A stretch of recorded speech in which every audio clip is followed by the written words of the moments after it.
In this video, I'll show you how to change your Snapchat username. If this video helps you, please consider subscribing to the channel and giving the video a like so others can find it.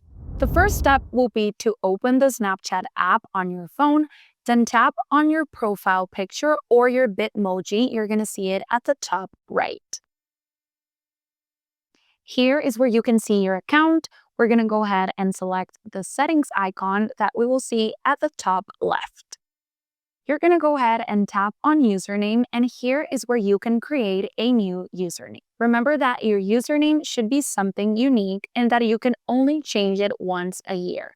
So go ahead and delete this. Here it's giving you a small warning that says that your username might be able to be taken by someone else in the future. So if you're okay with that, just go ahead and tap on continue and add your new username. If the username that you picked is free, you will see this little check mark, then tap on next.